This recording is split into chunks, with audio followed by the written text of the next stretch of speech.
ગત 17 સપ્ટેમ્બરના રોજ સુરત મહાનગરપાલિકા દ્વારા સંચાલિત નવી 50 બેડની હોસ્પિટલના લોકાર્પણ સમારોહ દરમિયાન આમ આદમી પાર્ટીના વિપક્ષ નેતા પાયલબેન સાકરિયા અને પાર્ટીના નગરસેવકોની ધરપકડ અને પોલીસ તંત્ર દ્વારા થયેલા ગેરવર્તનને લઈ આજે આપ પાર્ટીના નેજા હેઠળ પોલીસ કમિશનરને લેખિત રજૂઆત કરાઈ હતી.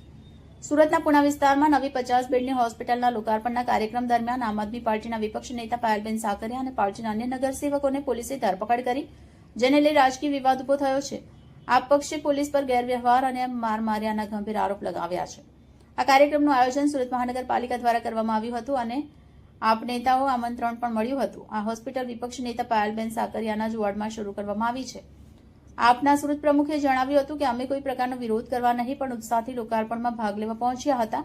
આ હોસ્પિટલ અમારી જે લાંબા સમયથી ચાલતી માંગનું પરિણામ છે, જે અમારા મતદારોને મળેલું વચન છે. તેમણે આગળ કહ્યું કે પોલીસે શાસક દળના દબાણમાં આવીને અમને રોક્યા અને ધરપકડ કરી. અમે આમંત્રિત મહેમાન હતા, ફરિયાદી નહીં.